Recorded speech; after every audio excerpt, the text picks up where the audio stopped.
नमस्कार दोस्तों। My self Surya Pratap and ये वीडियो है PHP MySQL का कि कैसे आप PHP से रजिस्ट्रेशन फॉर्म बना सकते हैं। तो सबसे पहले ये वीडियो स्पॉन्सर्ड है डोमेन रेसर के थ्रू।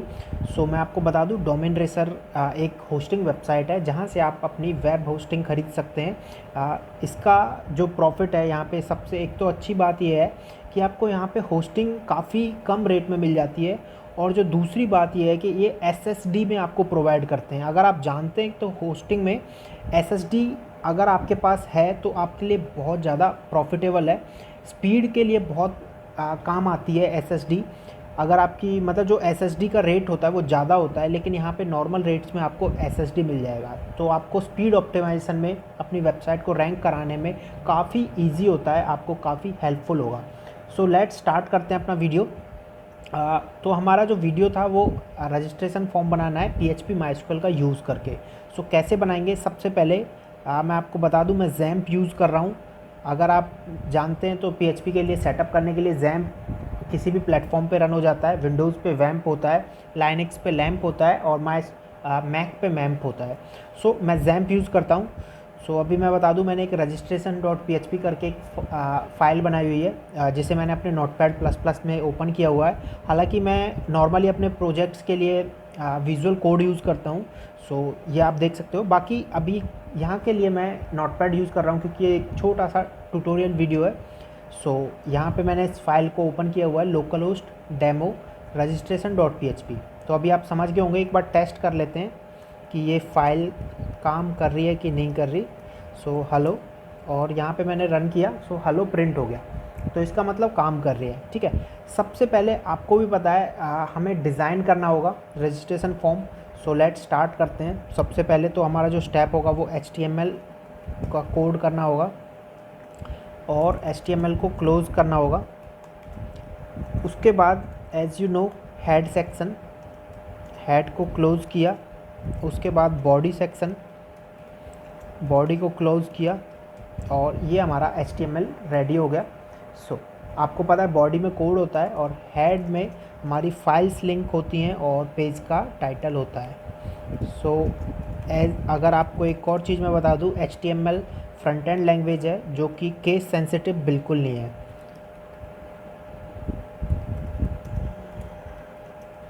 PHP MySQL। सो अभी ये मैंने रजिस्टर विद PHP MySQL यहाँ। सो अभी मैं बता दूं, सबसे पहले तो डिज़ाइन के लिए मुझे बूटस्ट्रैप की ज़रूरत पड़ेगी। आपको पता ही है बूटस्ट्रैप डिज़ाइनिंग का फ्रेमवर्क है। इससे क्या होता है कि आपका काम इजी हो जाता है। तो मैं बूटस्ट्रैप का CDN यूज़ कर लेता हूँ। यहाँ से मैं बूटस्ट्रैप का CDN लिंक डाउनलोड कर लेता हूँ। CDN क्या होता है? कंटेंट डिलीवरी नेटवर्क होता है। यहाँ पे आपको, अगर आप CDN यूज़ करते हो, ये एक तरह की क्लाउड सर्विस होती है। आप अगर CDN का यूज़ करते हो तो आपका डेटा फास्ट लोड होता है, आपको इजी हो जाता है सारा कुछ। मतलब जहाँ पर आपकी डेटा लोड होने में 1 सेकंड आएगा, वहाँ पे CDN की मदद से वो उससे कम में हो जाता है। ऐसा कुछ फिक्स नहीं होता कि कितना कम में होता है, लेकिन कम में हो जाता है। सो बूटस्ट्रैप के लिए आपको 3 चीज़ों की ज़रूरत पड़ती है: CSS, जावास्क्रिप्ट और हमारी jQuery। सो अभी मैं बताऊं तो मुझे तो अभी सिर्फ बूटस्ट्रैप के CSS की ज़रूरत है, क्योंकि मेरे लिए अभी सिर्फ डिज़ाइन के लिए मुझे बूटस्ट्रैप चाहिए। सो बाकी चीज़ों को मैं लिंक नहीं कर रहा हूँ। मेरा लिंक यहाँ पे HREF आएगा, रिलेशन हमारा स्टाइल सीट है।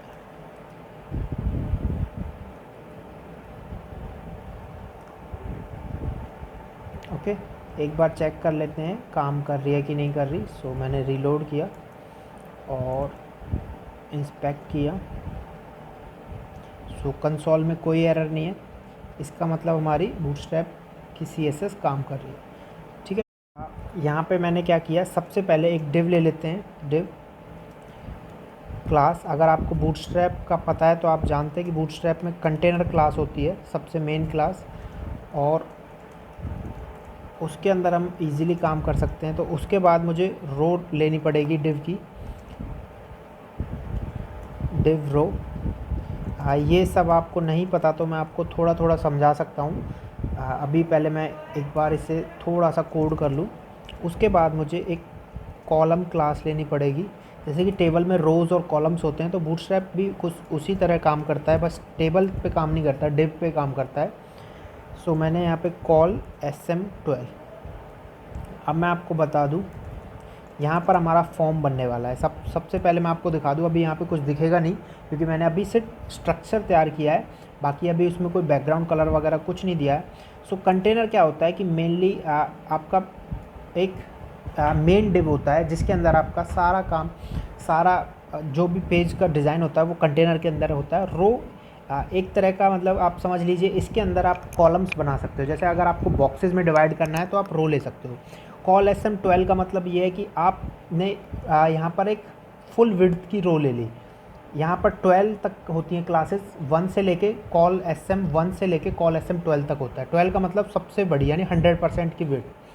सो अभी मुझे जो रजिस्ट्रेशन फॉर्म चाहिए वो मैंने इसका पहले तो BG कलर दे देते हैं, बैकग्राउंड कलर लाइट, मैं वाइट रखता हूँ। और मैं इसे काम स्टार्ट करते हैं। थोड़ी सी पैडिंग दे देते हैं P5। ये पैडिंग है चारों तरफ से, 5th लेवल की पैडिंग ले लेगा। अब मैं अपना फॉर्म स्टार्ट करता हूँ। फॉर्म में आपको पता है एक्शन देना पड़ता है, वो अभी मैं नहीं दूंगा। मेथड भी देना पड़ता है, वो हमारा पोस्ट रहेगा क्योंकि हम डेटा सबमिट कर रहे हैं और हमारा डेटा सेंसिटिव रहेगा, तो उसे हम एक्शन के थ्रू करेंगे। सबसे पहले फॉर्म के अंदर अभी भी आपको डिज़ाइन में कुछ खास नहीं दिखेगा। यहाँ पर देखिए, आप अगर देख पा रहे हैं तो यहाँ पर हल्का सा ग्रे कलर आ गया है क्योंकि मैंने यहाँ पे BG लाइट लिया हुआ है। ये लाइट ग्रे कलर आ रहा है और पैडिंग 5 आ रही है, ठीक है। अभी उसके बाद देखते हैं, अब मुझे डिव बनानी है, डिव क्लास फॉर्म ग्रुप। ये सिर्फ मैं अभी डिज़ाइन कर रहा हूँ। फॉर्म ग्रुप जो क्लास आती है वो फॉर्म के लिए यूज़ होती है। अगर आपको फॉर्म की कोई फील्ड बनानी है, लेबल टैग आपको पता होगा, लेबल, अगर आपको किसी इनपुट का कोई लेबल डिफ़ाइन करना है तो हम लेबल यूज़ करते हैं, फर्स्ट नेम।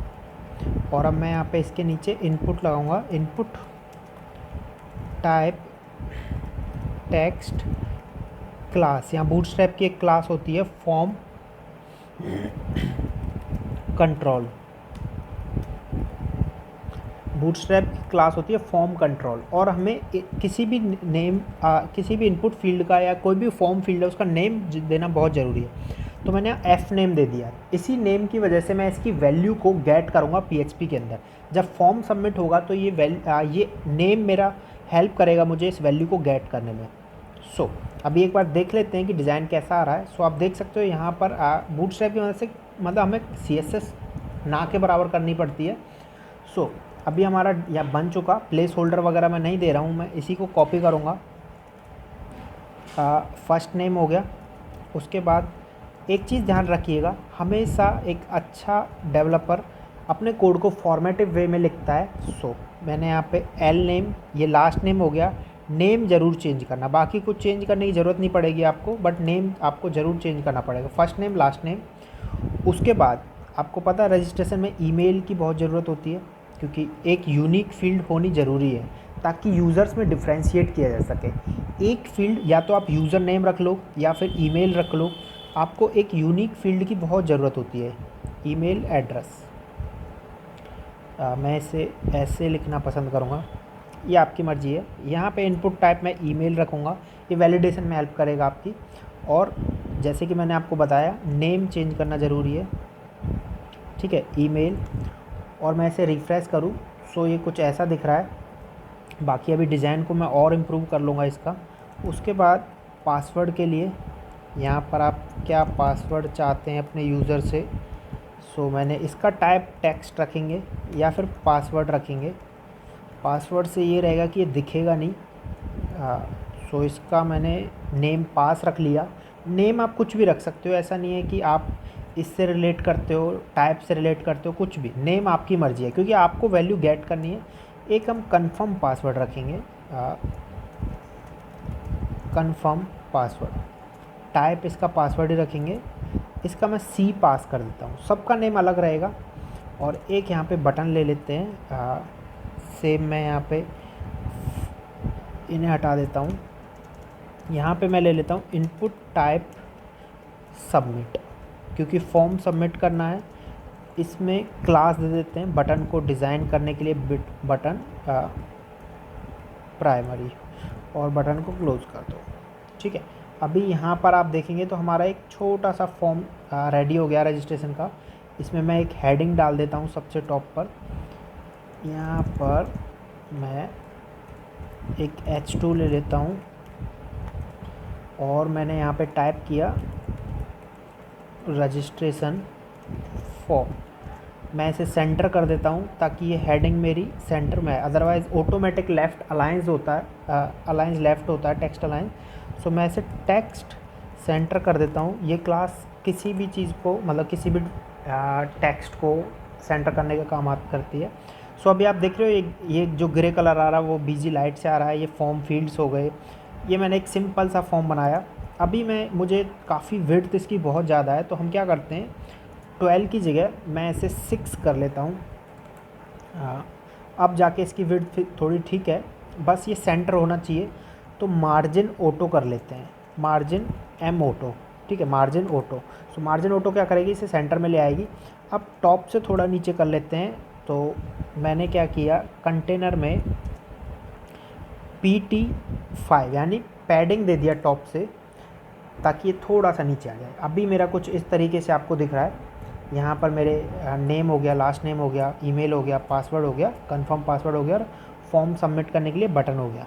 ठीक है, बाकी आप यहाँ पे और लगा सकते हो, चेक बॉक्स लगा सकते हो, agree with terms and condition, captcha code लगा सकते हो, बहुत सारी चीज़ें होती हैं। रजिस्ट्रेशन फॉर्म आज के टाइम में रजिस्ट्रेशन फॉर्म कई स्टेप्स में भी होता है, 2 स्टेप्स में, 3 स्टेप्स में। जैसे आप अगर naukri.com टाइप्स की बड़ी वेबसाइट्स पे देखोगे तो जिन्हें ज़्यादा डेटा की ज़रूरत होती है उनका फॉर्म बड़ा भी होता है। तो एक पेज पे बहुत बड़ा फॉर्म बनाने से अच्छा आप उसे 2 स्टेप्स में कर लो, 3 स्टेप्स में कर लो। सो लेट्स स्टार्ट करते हैं। सबसे पहले मैं इसे फिल करके देखता हूँ। मेरा फर्स्ट नेम सूर्या हो गया, लास्ट नेम प्रताप हो गया, ईमेल एड्रेस मैंने यहाँ पे अभी ऐसे ही रख लिया कुछ भी, क्योंकि अभी हम कोई इसे वेरीफाई कर नहीं रहे, OTP भेज नहीं रहे। सो पासवर्ड मैंने 1 2 3 4 5 6 रखा, कंफर्म पासवर्ड 1 2 3 4 5 6 रखा, और मैं इस पेज को सबमिट कर देता हूँ। सो अभी ये सबमिट होके कहीं नहीं जा रहा, इसी पेज पे आ रहा है वापस, क्योंकि मैंने इसमें फॉर्म एक्शन कुछ दिया नहीं है। सो अगर मैं यहाँ पर चेक करता हूँ मुझे फॉर्म एक्शन क्या चाहिए, मैं एक दूसरे पेज पे दे देता हूँ submit.php। ठीक है, सबसे पहला मेरा काम होगा फॉर्म एक सबमिट पेज बनाना। सो अभी मैं क्या करता हूँ, यहाँ पर पेज को एक नया पेज क्रिएट करते हैं, कॉपी पेस्ट, और इसे मैं रीनेम कर लेता हूँ। इसका नाम सबमिट हो गया, और इसे एडिट कर लेते हैं अपने नोटपैड में, और इसके कोड को यहाँ से रिमूव कर देते हैं। सो ये PHP का पेज हो गया। सो मैंने PHP का सिंटैक्स स्टार्ट किया, क्लोज़ किया, और यहाँ पे रजिस्ट्रेशन का फॉर्म हो गया। अब मैं इसे सबमिट करूँगा, सो ये वहाँ पर जाएगा। अभी देख लेते हैं, इसमें नाम Surya Pratap @gmail.com, password 1 2 3 4 5 6, confirm password 1 2 3 4 5 6। Okay guys, तो यहाँ से देखते हैं सबमिट हो रहा है कि नहीं। ठीक है, हमारा सबमिट पेज पे तो आ गया, लेकिन हमें ये चेक करना है कि क्या डेटा आ रहा है सबमिट पेज पे या नहीं आ रहा। सो अभी मैं सबमिट, मेरा इस पेज का काम ख़त्म हो गया अभी के लिए। अभी मैं क्या करता हूँ, सबमिट पेज पे चेक करना है मुझे डेटा आ रहा है कि नहीं आ रहा। सबसे पहले आपने डेटा को किस फॉर्मेट में भेज रहे हो, मेथड में, पोस्ट मेथड में। एक्चुअली 3 मेथड्स होते हैं, पोस्ट, गेट, मेनली 2 गेट और पोस्ट होते हैं HTML के लिए। सो अभी जो गेट डेटा होता है वो अनसिक्योर होता है, और जो पोस्ट मेथड होता है वो सिक्योर होता है, ये आप भी जानते होंगे। सो अभी हमारा डेटा पोस्ट में आ रहा है, तो मुझे चेक करना है। PHP का अगर आपको पता है तो प्रिंट आर फंक्शन होता है किसी भी एरे को प्रिंट करने के लिए, क्योंकि जो पोस्ट में या गेट में जो फॉर्म का डेटा आता है वो एसोसिएटिव एरे में आता है, और इससे गेट करने के लिए हम सुपर ग्लोबल वेरिएबल यूज़ करते हैं $_post। अब मैं अगर यहाँ पे चेक करता हूँ रिफ्रेश करके, कंटिन्यू, और उसके बाद आप देखेंगे तो एक एरे प्रिंट हो गया, जितना भी मेरा फॉर्म का डेटा था, फर्स्ट नेम यानी F name Surya, L name Pratap, email surya@gmail, पास 1 2 3 4 5 6, सी पास 1 2 3 4 5 6। अभी यहाँ पर मेरा डेटा आ रहा है इजीली, मुझे कोई प्रॉब्लम नहीं है। सो इसका मतलब हमारा यहाँ तक का काम बिल्कुल सही है। अब इससे हम क्या करते हैं, हटा देते हैं, क्योंकि अभी मुझे क्या करना है, सबसे पहले इसमें एक वैलिडेशन लगाना है। छोटा सा वैलिडेशन बनाते हैं। अभी मैं सिंपल सा वैलिडेशन बनाऊंगा। वैलिडेशन लगाने के लिए आपको इफ़ एल्स कंडीशंस की ज़रूरत पड़ेगी। सो अभी मैं क्या करता हूँ, यहाँ पे एक कंडीशन तैयार करता हूँ, इफ़।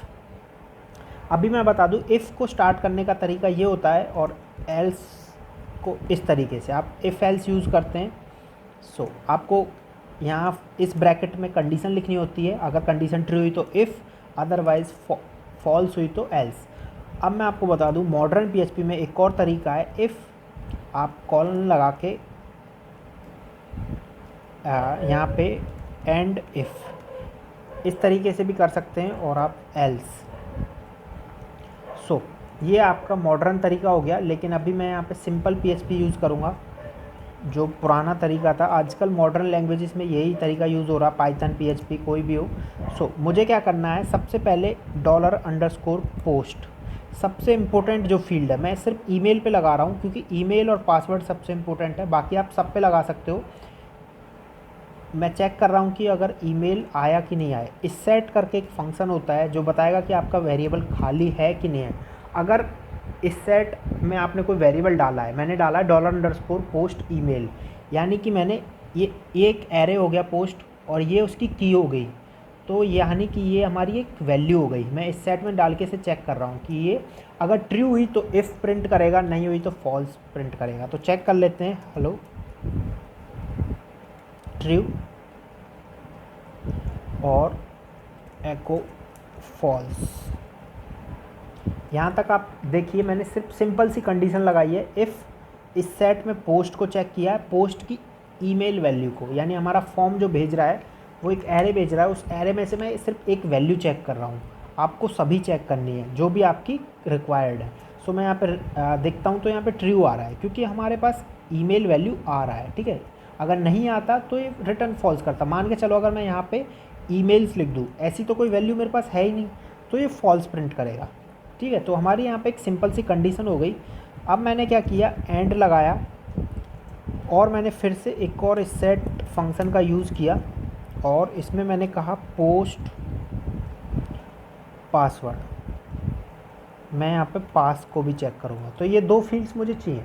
अगर ये नहीं हुई तो रिटर्न कर देगा फॉल्स, और फॉल्स में आ रहा है तो यहाँ पर हमें बैक पेज पे जाना है, यानी कि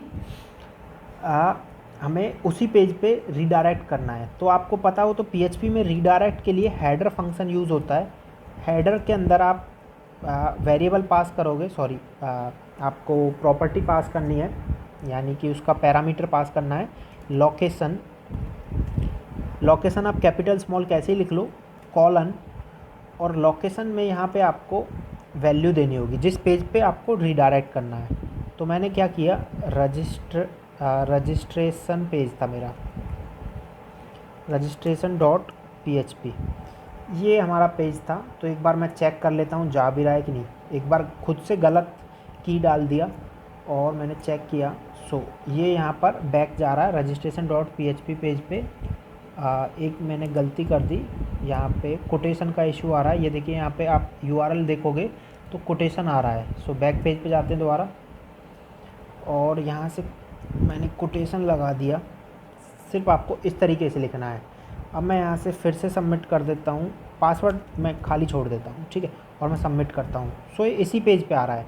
लेकिन अब मैं एरर्स को कैसे दिखाऊँ, ठीक है। तो मैं क्या करूँगा, यहाँ पर URL में पैरामीटर पास करूँगा। URL में पैरामीटर पास करूँगा कैसे, मैंने कहा एरर इक्वल टू ट्रू।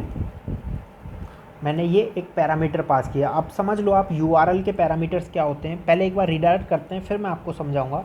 मैंने सबमिट किया और देखो यहाँ पर वैल्यू चेंज होके आ गई। अभी देखो, अभी जो पेज है यहाँ पे URL पे आप ध्यान दीजिए registration.php है। अगर मैं इसे सबमिट कर रहा हूँ तो यहाँ से ये वैल्यू आ रही है एरर ट्रू जो मैं यहाँ से भेज रहा हूँ। इसका मतलब अब हमारा कुछ एरर आ रहा है, ठीक है। अब हमें उस यूज़र को मैसेज दिखाना है, क्योंकि यूज़र तो हमारे यूआरएल्स को नहीं समझता।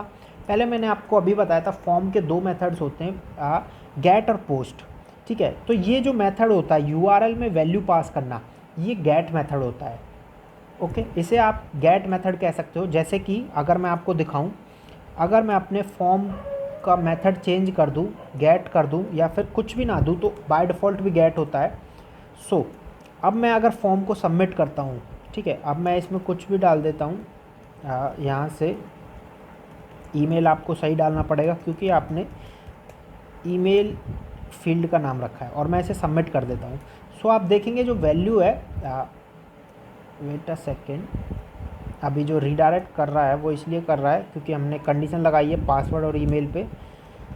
सो यहाँ पर gmail.com पासवर्ड 12345 ऐसे ही डाल दिया मैंने।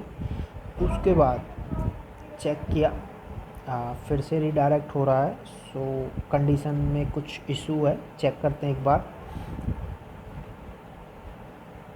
डॉलर पोस्ट ईमेल्स, ओके, यहाँ पर हमारा प्रॉब्लम है क्योंकि ईमेल्स नाम का हम वेरिएबल भेज ही नहीं रहे। एट gmail.com पासवर्ड सबमिट किया, अभी भी रिटर्न कर रहा है। सो क्या इशू हो रहा है, एक बार मैं आपको दिखा दूँ, इसे बाद में देखेंगे। पहले मैं कमेंट करके आपको एक बार चेक करा देता हूँ कि गेट पैरामीटर क्या होता है।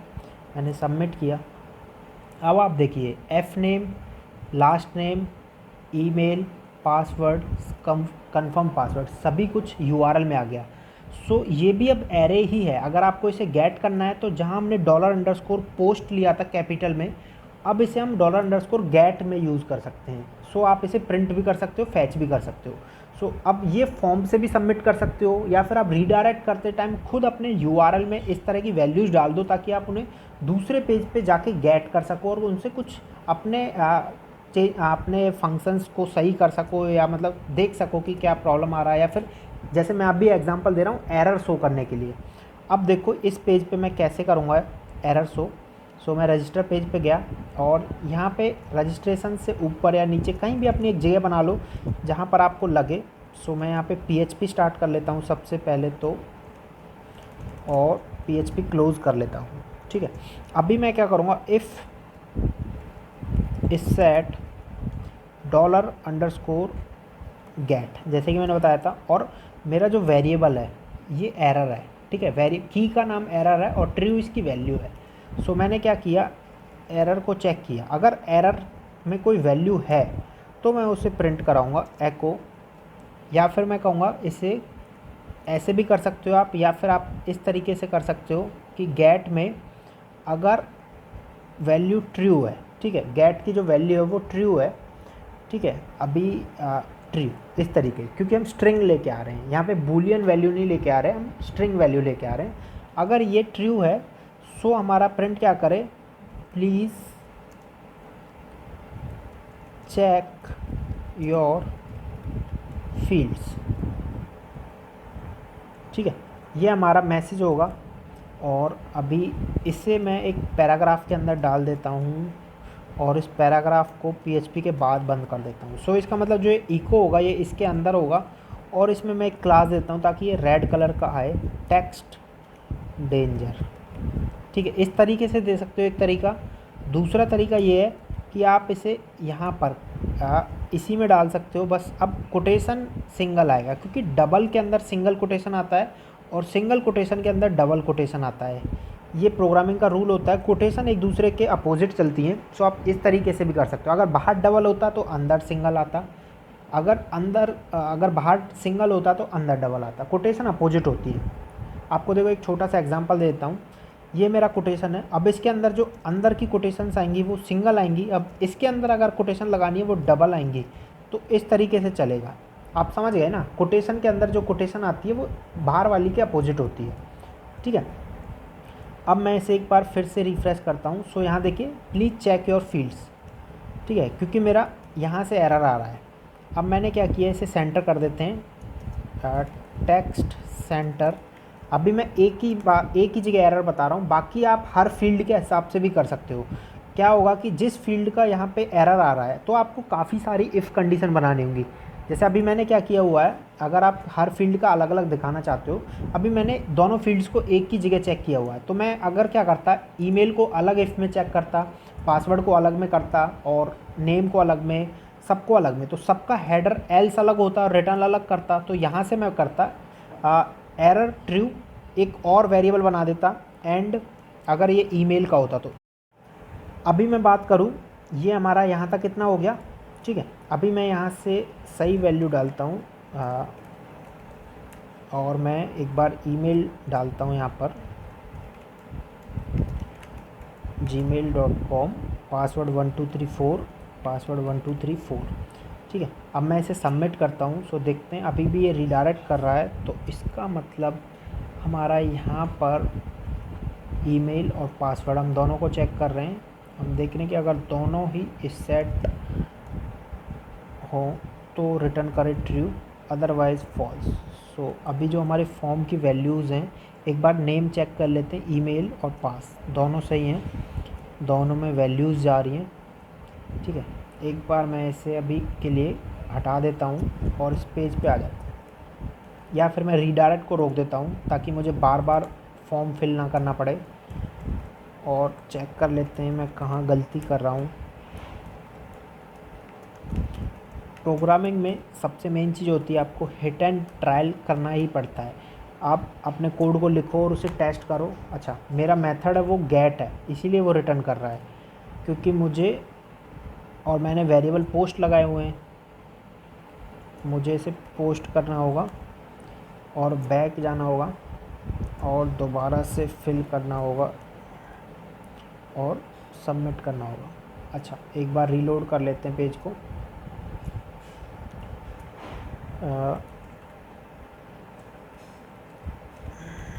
अभी के लिए मैं डमी डाल देता हूँ।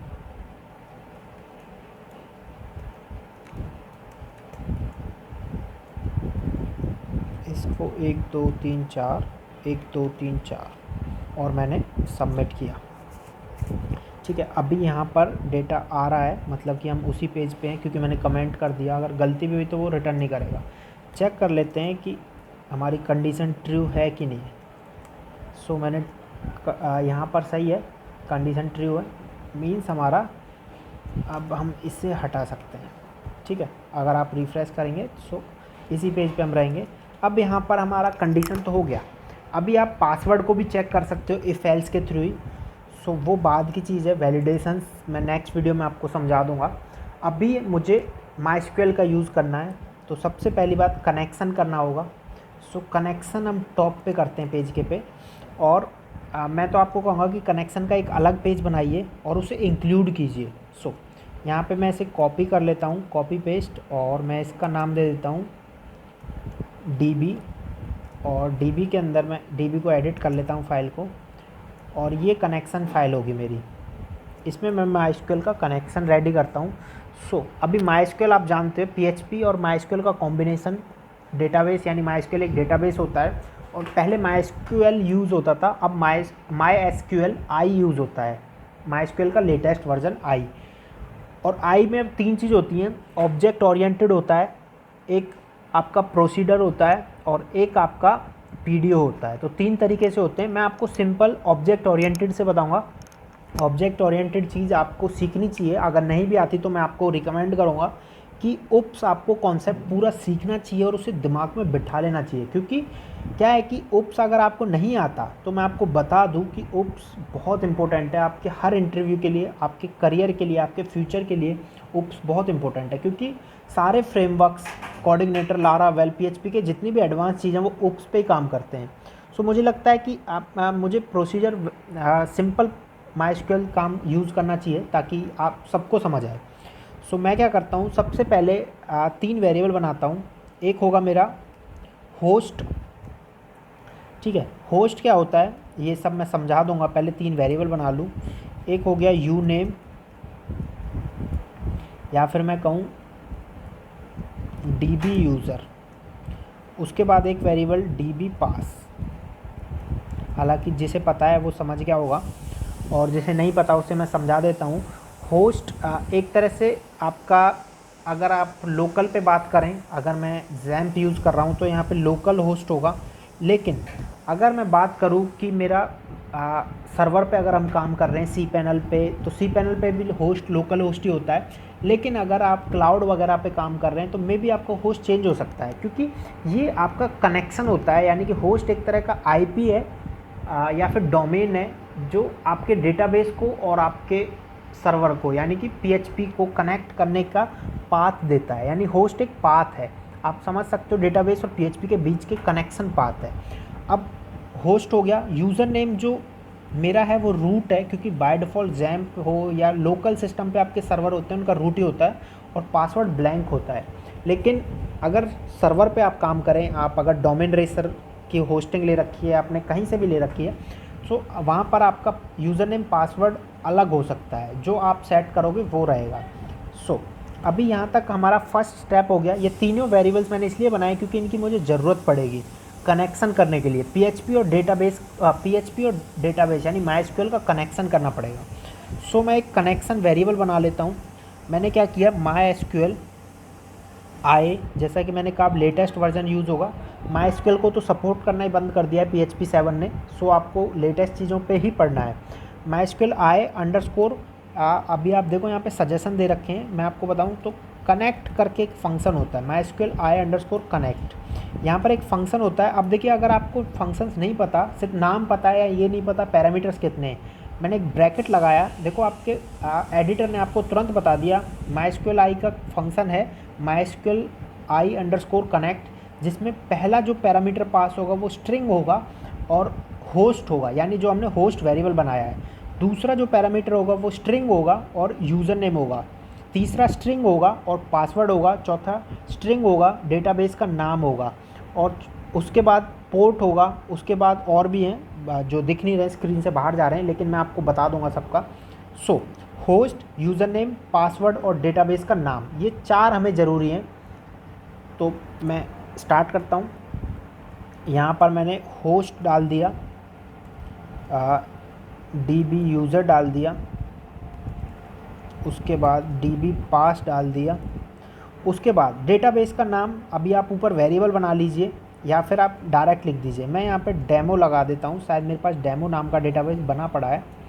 अभी देख लेते हैं, मेरे पास यहाँ पे टेस्ट नाम का डेटाबेस है। सो मैं देख लेता हूँ, अगर इसमें कुछ मैंने काम नहीं कर रखा तो मैं डेटाबेस यूज़ कर लूँगा। इसमें वर्डप्रेस इंस्टॉल हो रखा है, सो मैं एक नया बना लेता हूँ डेमो नाम का ही। आपका डेटाबेस का नाम कुछ भी हो सकता है जो आप चाहें। आप ऑलमोस्ट प्रोजेक्ट के हिसाब से रखते हैं, जो प्रोजेक्ट का नाम होता है वही डेटाबेस का नाम रखते हैं ताकि ईजी हो। अब यहाँ पे मुझे एक टेबल चाहिएगा जिससे मैं यूज़र्स को स्टोर कर सकूँ। सो अभी मैं आपको यहाँ पर कंसोल से क्रिएट कर सकता हूँ। आप टेबल क्रिएट करने के कई तरीके हैं, क्रिएट टेबल नाम यहाँ से, या फिर आप यहाँ से कर सकते हो क्रिएट टेबल कंसोल। अगर आप क्वेरी यूज़ करना चाहो तो क्वेरी, और यहाँ से इजीली आप कर सकते हो। तो मैं आपको बस दोनों तरीके बता रहा हूँ। मैंने टेबल का नाम रख लिया यूज़र्स, और जिसमें मैंने कॉलम्स मुझे कितने की ज़रूरत है, first name, last name, email, password, 4 columns ये चाहिए मुझे। बस अभी के लिए मैं 4 ही रख रहा हूँ, बाकी कॉलम्स बहुत होते हैं। सो मैंने यहाँ पे गो किया। उसके बाद सबसे पहला होगा आईडी।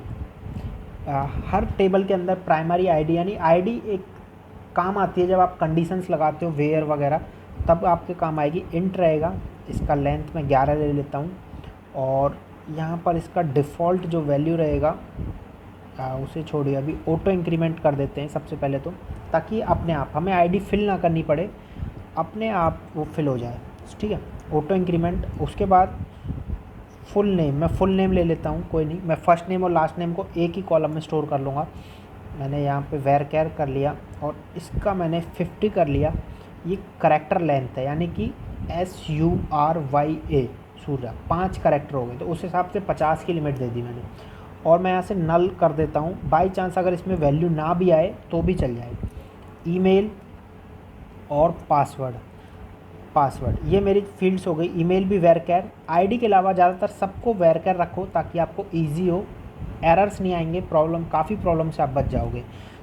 पासवर्ड मेरा हो सकता है 50 तक का, ईमेल भी मेरा 50 तक का हो सकता है, मैंने काफ़ी बड़ा ले लिया, कोई इशू नहीं है।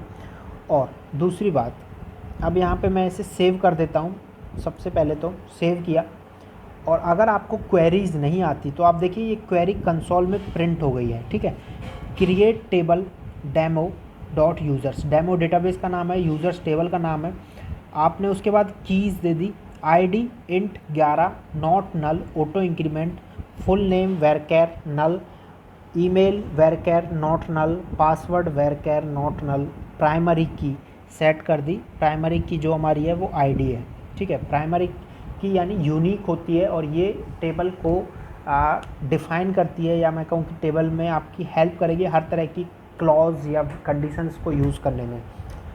आपको कोई यूज़र फाइंड करना है तो आईडी आपकी मदद करेगी, आईडी और ईमेल। दूसरी बात, ईमेल भी हमारा यूनिक होना चाहिए, क्योंकि एक नाम के मतलब सेम ईमेल से 2 बंदे रजिस्टर नहीं होने चाहिए। तो यहाँ से मोर पे जाके मैंने ईमेल को भी यूनिक बना दिया, ठीक है। मैंने क्या किया, यहाँ पे देखिए एक क्वेरी चलानी होगी, alter table user add unique एक फंक्शन है जिसमें आपने कॉलम का नाम दे दिया, ठीक है। ये हो गया अल्टर टेबल यूज़र्स, मतलब कि आप टेबल यूज़र्स में कुछ ऐड कर रहे हैं यूनिक फंक्शन की मदद से ईमेल को, ठीक है। तो ये आपका काम ख़त्म हो गया टेबल का। अब मैं इसमें इंसर्ट करूँगा अपने रिकॉर्ड्स को, ठीक है। अभी जो रिकॉर्ड्स आ रहे हैं वो यहाँ से इंसर्ट होंगे। सबसे पहले कनेक्शन को चेक कर लेते हैं। इफ़ नॉट $कॉन अगर नहीं है तो एको करे डेटाबेस कनेक्शन एरर। और एरर क्या है ये चेक करने के लिए आपको क्या करना होगा, आपके पास एरर चेक करने के लिए एक फंक्शन होता है डेटाबेस का। अगर आपको एरर चेक करना है तो mysqli_connect_error, ये आपके पास फंक्शन होता है, आप इससे चेक कर सकते हो। यहाँ पे कनकैट किया मैंने, क्योंकि स्ट्रिंग और फंक्शन को जो ऐड करना है, यानी 2 चीज़ों को ऐड करना, 2 स्ट्रिंग्स को। mysqli सबसे पहले _connect, और ये रहा एरर, ये वाला, ये फंक्शन मुझे चाहिए। और इसके अंदर अभी आपने कोटेशन लगा दिया, और एल्स में आप क्या करोगे, कनेक्शन। अगर कोई इसने एरर दिया तो मैंने एरर प्रिंट कर दिया, और कुछ एल्स में यानी एरर नहीं हुआ तो कुछ प्रिंट नहीं किया। तो चेक कर लेते हैं। सबसे पहले मैं इस पेज पे था, सो मैंने रिफ़्रेश किया कनेक्ट, सो कोई एरर नहीं आ रहा। अभी मैं जानबूझ के एरर कर देता हूँ, मैं पासवर्ड गलत डाल देता हूँ चेक करने के लिए। सो अभी भी कोई एरर नहीं आ रहा। सो ये देख लेते हैं प्रॉब्लम हमारा कहाँ जा रहा है, हमारा एरर क्यों नहीं आ रहा। मैंने host user name DB connection variable बनाया, ठीक है, mysqli_connect। मैंने इफ़ में नॉट $कॉन लगाया, ठीक है, ये हमारा वही कनेक्शन वेरिएबल है। उसके बाद मैंने क्या किया, यहाँ पर ओके, ठीक है, मैं यहाँ पर क्या करता हूँ, डू डाई फंक्शन यूज़ कर लेते हैं एरर थ्रो करने के लिए। डाई एक फंक्शन है जो PHP का आपको एरर्स प्रिंट कर देता है, आपको बताएगा कि यहाँ पर क्या एरर बन रहा है। सो अभी मेरा कुछ प्रिंट नहीं हो रहा, इसका मतलब ये यहाँ पे आ रहा होगा। एक बार टेस्ट कर लेते हैं। ओके, ये यहाँ पे भी नहीं आ रहा कुछ। ओके, अभी हम सॉरी मैंने गलत पेज है, हम सबमिट पेज को रिफ़्रेश कर रहे हैं और हम काम DB पेज पे कर रहे हैं। तो ये देख लो, पहले हमें इस कनेक्शन पेज को इंक्लूड करना होगा यहाँ पर। अब PHP में इंक्लूड करने के लिए 2 चीज़ होती हैं, इंक्लूड और रिक्वायर। और इंक्लूड के भी 2 फंक्शंस होते हैं, इंक्लूड वंस और इंक्लूड। तो आपको डेटाबेस की फ़ाइल को सिर्फ एक ही बार इंक्लूड करना है, 2 बार इंक्लूड नहीं होनी चाहिए। db.php, ठीक है, ये इंक्लूड हो गई। अब मैं इसे रिफ़्रेश करके देखता हूँ कुछ एरर आ रहा है। देखो, warning MySQL connect access denied user root. जो हमारा यूज़र रूट है लोकल होस्ट के लिए, वो असेस डिनाइड कह रहा है, क्योंकि उसका पासवर्ड गलत है। सिंपल सी बात है, असेस डिनाइड देगा ही, क्योंकि मैंने जानबूझ के गलत किया है। मैं देखना चाहता था एरर क्या है, मैंने दोबारा से किया। सो हेलो दे रहा है, क्योंकि अब मैंने यहाँ पे हेलो किया है। सो हमारा कनेक्शन हो चुका है। सो मुझे सिर्फ इफ़ की ज़रूरत है, एल्स की ज़रूरत नहीं है। कनेक्शन हो गया बस। ये पेज मेरा इतना ही रहेगा, एक कनेक्शन पेज में मेरा इतना ही काम रहेगा। मैंने कौन नाम का एक वेरिएबल बना दिया। अब मैं माइस्क्यूएल को जहाँ पर भी यूज़ करूँगा वहाँ पर मुझे इस पेज को इंक्लूड करना होगा और इस कौन वेरिएबल का यूज़ करना होगा माइस्क्यूएल में एंट्रीज़ करने के लिए। ठीक है, अब मैंने क्या किया, अब जो मेरा डेटा आ रहा है उसे मैं यूज़ करूँगा माइस्क्यूएल की एंट्रीज़ करने के लिए। ठीक है, और एक और चीज़, जब आपका माइस्क्यूएल का काम ख़त्म हो जाए तो आपको माइस्क्यूएल को क्लोज़ करना होगा। तो उसका आपका जो तरीका होता है वो होता है माइस्क्यूएल i_क्लोज़, और उस क्लोज़ में कनेक्शन वेरिएबल को डाल दीजिए। वो बाद की बात है, अभी हमें उसकी ज़रूरत नहीं है। सो अब मुझे इंसर्ट करना है। सबसे पहले डेटा इंसर्ट करने के लिए आप क्या करोगे, सो मैं आपको बता दूं, अगर मुझे डेटा इंसर्ट करना है तो उसके लिए मुझे यहाँ पर कोड लिखना होगा जो मेरा रजिस्टर में आ रहा है। सो मैं सबसे पहले तो एक क्वेरी बना लेता हूँ कि मुझे क्या इंसर्ट करना है।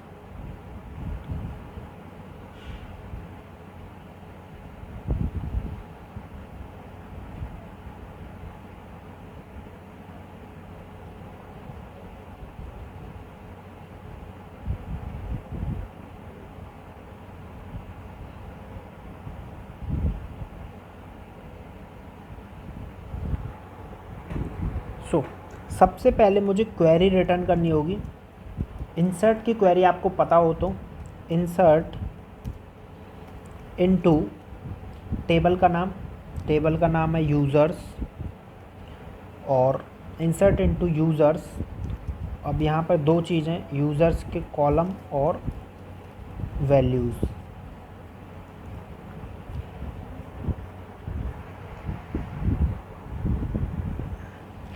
अब यूज़र्स के जो कॉलम्स हैं, आईडी की ज़रूरत नहीं है लिखने की क्योंकि वो ऑटोमेटिक है। फर्स्ट नेम, मैंने बताया था सिंगल कोटेशन आएगा अंदर। फर्स्ट फुल नेम, मैंने कॉलम का नाम जो दे दिया वो फुल नेम दे दिया। एक बार फिर से आपको दिखा देता हूँ, आपके दिमाग से निकल गया हो। फुल नेम, ईमेल और पासवर्ड। फुल नेम हो गया, दूसरा कॉलम ईमेल हो गया, तीसरा कॉलम पासवर्ड हो गया। ठीक है, और उसके बाद अब मैं डालूँगा यहाँ पे वैल्यूज़। ठीक है, तो वैल्यूज़ आ रही है हमारी पोस्ट से। सो अब यहाँ पर मैं कंकैटिनेशन करूँगा $_पोस्ट, और पोस्ट में वेरिएबल का नाम क्या है, एफ नेम कनकैट कोटेशन, फिर से कनकैट, इसे मैं समझाऊँगा अभी, और लास्ट नेम। मैं फर्स्ट नेम और लास्ट नेम को कनकैट करके एक वेरिएबल बना रहा हूँ, एक वैल्यू बना रहा हूँ ताकि वो एक हो सकें और फुल नेम में जा सकें। अब समझ लो, सबसे पहले इसे हटा देते हैं। ठीक है, अभी वैल्यूज़ में 3 वैल्यू आएंगी। पहले में आएगा फुल नेम, दूसरे में आएगा ईमेल, तीसरे में आएगा पासवर्ड। अब मुझे क्या करना है, इसमें फुल नेम में मेरे पास, आपको पता है फॉर्म से जो वेरिएबल्स आ रहे हैं, अगर आपने यहाँ पे ध्यान दिया हो तो फॉर्म से जो वैल्यूज़ आ रही हैं, 2 आ रही हैं, एफ नेम और लास्ट नेम, यानी फर्स्ट नेम और लास्ट नेम। मैंने 2 कॉलम्स बनाने की जगह, हालांकि आप 2 बना लीजिए बेटर रहेगा, मैंने 2 की जगह 1 बना लिया। तो मुझे इन्हें कनकैट, ऐसा तो है नहीं कि एक को छोड़ दूंगा, मैं दोनों को कनकैट करके एक में डाल दूंगा। तो कनकैटिनेशन के लिए हम PHP में डॉट यूज़ करते हैं। डॉट क्या करती है, 2 स्ट्रिंग्स को कनकैट करती है, और फर्स्ट नेम और लास्ट नेम 2 स्ट्रिंग्स ही तो है, सूर्य प्लस प्रताप, तो मुझे दोनों को कनकैट करना है एक में। सो मैंने क्या किया, यहाँ पर डबल कोटेशन लगाया। इस डबल कोटेशन का मतलब है कि ये यहाँ से यहाँ तक एक स्ट्रिंग है, यहाँ से यहाँ तक एक स्ट्रिंग है, और मैंने कनकैटिनेशन लगाया और फिर एक स्ट्रिंग को मैंने यहाँ पे डाल दिया, यानी इस वेरिएबल में भी तो स्ट्रिंग है। उसके बाद फिर कनकैटिनेशन लगाया और मैंने यहाँ पे एक स्ट्रिंग डाल दी, इसमें मैंने स्पेस डाला, फिर कनकैट किया और मैंने यहाँ से यहाँ तक एक स्ट्रिंग डाल दिया, और फिर कनकैट किया, और फिर यहाँ से यहाँ तक फिर एक स्ट्रिंग है। समझ गए ना आप, ये तरीका था। तो मैंने बस स्ट्रिंग बनाया। आपको इसे इस तरीके से देखना, जो मेन है कोटेशन बाहर वाला, उसको दूसरे मेन कोटेशन तक देखना है कि ये एक स्ट्रिंग है। मैंने अब जिसे सिलेक्ट कर रखा है ये एक स्ट्रिंग है, उसके बाद यहाँ से यहाँ तक एक स्ट्रिंग है, उसके बाद यहाँ से यहाँ तक इन डबल कोटेशन को देख लीजिए, यहाँ से यहाँ तक, उसके बाद यहाँ से और यहाँ तक, और उसके बाद यहाँ से यहाँ तक, बस सिंपल। अब मुझे फिर सेम काम यहाँ पे करना है। मैंने यहाँ पे डबल कोटेशन लगाया, पहले वाले कोटेशन को बंद किया और दूसरा वाला स्टार्ट किया और डबल कनकैट किया, $_पोस्ट, और पोस्ट में मैंने ईमेल डाल दिया। क्योंकि कोटेशन के अंदर डायरेक्ट वेरिएबल को डालोगे तो आप इसे कैसे प्रिंट कराओगे, मतलब एरर प्रिंट करेगा ना। ये आप ट्राई करके देखो, हिट एंड ट्रायल करो, सिंपल बात है। मैंने कंकेट किया और डॉलर अंडरस्कोर पोस्ट किया और पोस्ट में मैंने पास नाम से वैल्यू बना दी, ठीक है। अब यहाँ पर आपकी क्वेरी तैयार हो गई, insert into users, 3 value columns के नाम और उनकी वैल्यू मैंने डाल दी। अब क्या करना है, अब मुझे इफ़ कंडीशन लगानी है और इफ़ कंडीशन में MySQL की क्वेरी को रन करना है। तो MySQL की क्वेरी को रन करने के लिए PHP का फंक्शन होता है, MySQL i_query, जिसके 2 पैरामीटर्स होते हैं। मैं कंडीशन इसलिए लगा रहा हूँ ताकि चेक कर सकें कि गलत है कि सही है। MySQL i_query। अब देखो मैं यहाँ पे सिंगल कॉलम लगाता हूँ और इसके मुझे पैरामीटर्स पता चल जाएंगे। तो ये कह रहा है कि पहला जो पैरामीटर है MySQL i लिंक, यानी कि वही कनेक्शन वेरिएबल जो हमने db.php पेज बनाया था। दूसरा है स्ट्रिंग क्वेरी, यानी कि आपको वह क्वेरी डालनी है जो रन करनी है। तो मैंने क्या किया, पहला $कॉन, दूसरा $SQL, ये मेरी क्वेरी हो गई। इफ़ को बंद किया और यहाँ पर मैंने रन किया और एल्स में मैंने, अभी ये हो गया। अभी मैं आपको समझा देता हूँ। ये कौन तो इस पेज पे क्रिएट ही नहीं हुआ, ये वेरिएबल तो मैंने क्रिएट नहीं किया, लेकिन यहाँ पर मैं इसे यूज़ कैसे कर रहा हूँ। मैंने तो ये क्रिएट किया था यहाँ पर DB पेज पे। सो मैं आपको बता दूँ, इंक्लूड का मतलब होता है कि वो कोड उठकर यहाँ पर आ गया है। ये समझ लो कि ये कोड यहाँ पर है, ये इंक्लूड है, या फिर आप इस कोड को डायरेक्ट रख दो, ये दोनों का सेम मतलब है। सो अब मैं बता दूं मैंने इंक्लूड क्यों किया। अब तो आप कहोगे कि फिर हमने एक नया पेज क्यों बनाया, जब हम डायरेक्ट लिख सकते हैं इस पेज पे तो लिख दें। तो मैं आपको बता दूं क्या होता है कि डेटाबेस का कनेक्शन एक बार होगा और उसे यूज़ किया जाएगा मल्टीपल पेजेस पे। हो सकता है आप रजिस्टर पेज बनाओ, लॉगिन पेज बनाओ, यूज़र डैशबोर्ड पेज बनाओ और बहुत सारे पेजेस होंगे। तो आप अगर हर पेज पे कोड लिखोगे कनेक्शन का और कभी आपको डेटाबेस का पासवर्ड चेंज करना पड़ गया या यूज़र नेम चेंज करना पड़ गया तो आप हर पेज पे जा के चेंज करोगे, ऐसा कभी नहीं होना चाहिए। आप अगर हर पेज पे इंक्लूड करोगे तो बाद में एक ही पेज से अपना वैल्यूज़ को चेंज कर सकते हो और वो हर जगह चेंज हो जाएंगी। सो ये होता है कोड को कम से कम रीयूज़ करना, मतलब ज़्यादा से ज़्यादा रीयूज़ करना, कम से कम लिखना और ज़्यादा से ज़्यादा रीयूज़ करना। कोड की रीयूजेबिलिटी आपकी डेवलपमेंट स्किल्स को इम्प्रूव करती है। मैं आपको बता दूं, कहीं भी किसी भी डेवलपर के अकॉर्डिंग एक अच्छा डेवलपर वही होता है जो अपने कोड में ज़्यादा से ज़्यादा कोड को रीयूज़ करे और साफ़ सुथरा कोड लिखे, ठीक है। जितना आप कोड को रीयूज़ कर सकते हो, अपने दिमाग को डेवलप करो कि आप कोड एक बार लिखो कोड को और बार बार यूज़ करो, ये आपकी डेवलपमेंट स्किल होती है, ठीक है। अब यहाँ पर देख लेते हैं, अगर ये क्वेरी सही चली तो ये मतलब कि प्रिंट करेगा एको यूज़र रजिस्टर्ड सक्सेसफुली। अगर कोई स्पेलिंग गलत हो तो माफ़ करना, क्योंकि मेरा इंग्लिश उतना भी अच्छा नहीं है। सो मैं वही सोच रहा था, रजिस्टर्ड, ठीक है। और अगर गलत हुआ तो MySQL का एरर, जो मैंने आपको जैसे पहले ही बताया, MySQL i_error करके फंक्शन होता है। अगर आपको एरर प्रिंट कराना है सो मैं यहाँ पर डाई भी लगा सकता हूँ या फिर डायरेक्ट एरर भी दे सकता हूँ। वही कंकेट किया MySQL i_error और मैंने यहाँ पर MySQL i_error और इसके अंदर मुझे कनेक्शन वेरिएबल प्रिंट करना पड़ेगा, तभी तो मुझे पता चलेगा कि MySQL i के इस वाले कनेक्शन पे क्या एरर बन रहा है। क्योंकि हम रन तो फंक्शन यहाँ पे कर रहे हैं, तो जो एरर रिटर्न करेगा वो तो यही करेगा ना। लेकिन आपको पता लगाने के लिए MySQL ने एक और फंक्शन दे रखा है, अगर आपको एरर को प्रिंट करना है। सो चेक कर लेते हैं क्या फ़र्क पड़ता है। यहाँ पे रिफ़्रेश किया, एंटर किया, तो जो एरर आ रहा है वो लाइन नंबर 10 पे सिंटैक्स एरर आ रहा है। आपको बता दूँ, आपको एरर्स का नाम पता होना चाहिए, उनकी कैटेगरी पता होना चाहिए। पार्स एरर है, इसका नाम सिंटैक्स एरर है। अनएक्सपेक्टेड ये आ रहा है, मतलब कि आपको करली ब्रैकेट एक्सपेक्ट नहीं किया था PHP ने, इसका मतलब आपने गलत लगा रखा है। लाइन नंबर 10 पे लगा रखा है, इस वाले पेज पे लगा रखा है। आपको एरर को रीड करना आना चाहिए, उसे सॉल्व करना आना चाहिए। नहीं कर पाओगे तो फंस जाओगे, ठीक है। लाइन नंबर 10 पे कुछ अच्छा देखो, लाइन नंबर 10 पे एरर यहाँ आ रहा है। क्यों आ रहा है? क्योंकि यहाँ पर कोटेशन नहीं है। ये भी देख लिया करो, एरर जो होता है कभी कभी अपने से ऊपर वाली लाइन की वजह से भी आता है, ठीक है। इसका एरर यहाँ पे प्रिंट हो रहा है, क्योंकि अगर इसके बाद कोई कोड नहीं होता तो कोई एरर नहीं होता, लेकिन अब कोड है तो एरर आ रहा है। सो अब प्रिंट कर, अब दूसरा एरर आ गया, एक सॉल्व हो गया तो दूसरा आ गया। You have error in SQL syntax, check manual corresponding MariaDB version syntax near. अब देख लो, ये जो एरर है वो एसक्यूएल सिंटैक्स है, यानी कि क्वेरी में एरर है आपकी में। ये जो प्रिंट हुआ है वो यहाँ से प्रिंट हुआ है। अब ये देख लो, ये कह रहा है सिंटैक्स का एरर है और टू यूज़ नियर, इसके आसपास कोई एरर बन रहा है यहाँ पर, ठीक है। तो चेक कर लेते हैं यहाँ पर क्या एरर बन रहा है। फुल नेम के आसपास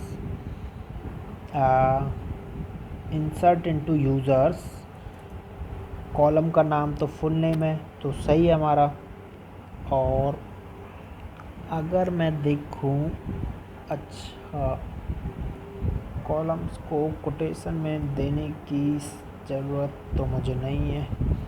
अभी एक बार देखते हैं, तो एरर चला गया, यूज़र रजिस्टर्ड सक्सेसफुली, ठीक है। यूज़र रजिस्टर हो गया। एक बार डेटाबेस में चेक कर लेते हैं। सो यहाँ से मैंने देखा कि मेरा यूज़र रजिस्टर हो गया, ये बात सूर्य पासवर्ड। लेकिन एक चीज़ बता दूँ, कभी भी पासवर्ड को डायरेक्ट स्ट्रिंग मत भेजो, सिक्योरिटी का इशू होता है, आपका पासवर्ड चोरी हो सकता है। अब एक बात बताओ, आपका डेटाबेस किसी ने हैक कर लिया और उसने आपका डाउनलोड कर लिया। सो डाउनलोड होने के बाद उसे पासवर्ड्स मिल गए, ठीक है, और आपको पता भी नहीं चला कि आपका डेटाबेस हैक हो गया, पासवर्ड्स डाउनलोड हो गए। सो जब वो जब चाहे, जिस यूज़र को चाहे, उसके डेटा में जाके और आपका डेटा चुरा सकता है और लाइफ टाइम करता रहेगा और आपको पता भी नहीं चलेगा, ठीक है। सो सबसे पहले तो आपको बता दूँ, सिक्योरिटी के लिए हम क्या करते हैं, हम डेटाबेस में ये रिकॉर्ड करते हैं कि यूज़र ने कब लॉगिन किया। एक कॉलम बनाऊंगा मैं, लास्ट लॉगिन। प्रोफेशनली अगर मैं काम करूंगा तो यहाँ कॉलम होगा लास्ट लॉगिन, उसमें जब भी लॉगिन होगा मैं उसे देखूंगा। उसके बाद किस आईपी से लॉगिन हुआ है, किस एरिया से लॉगिन हुआ है, वो सारी चीज़ें भी मैं रिकॉर्डर में रखता हूँ। एक लॉग फाइल बनाता हूँ कि लास्ट लॉगिन कब हुआ, कहाँ से हुआ, किसने किया, कैसे किया, ठीक है। तो ये सिक्योरिटी के इश्यूज़ होते हैं। और डेटाबेस को कभी भी मैं डायरेक्ट नहीं डालूंगा, इनक्रिप्ट करके डालूंगा। और इनक्रिप्ट कौन सा यूज़ करूँगा, वन वे हैश यूज़ करूँगा, जो सिर्फ इनक्रिप्ट हो सकता है, डिक्रिप्ट नहीं हो सकता। तो ये आप ध्यान रखिएगा। और अब मैं बता दूँ, इनक्रिप्ट वन वे हैश के लिए आप MD5 यूज़ कर सकते हो, लेकिन MD5 भी अब पुराना हो चुका है। PHP के अंदर नए मेथड्स हैं और भी बहुत सारी चीज़ें लेटेस्ट, उनके बारे में बाद में बात करेंगे।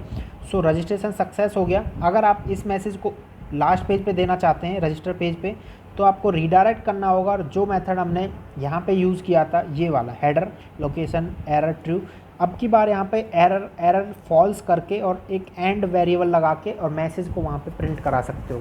तो ये आपके ऊपर है। यहाँ से रजिस्ट्रेशन हो चुका है। अब अगर ये वीडियो आपको अच्छा लगा हो तो गाइस चैनल को लाइक कीजिएगा, सब्सक्राइब नहीं किया तो सब्सक्राइब कीजिएगा।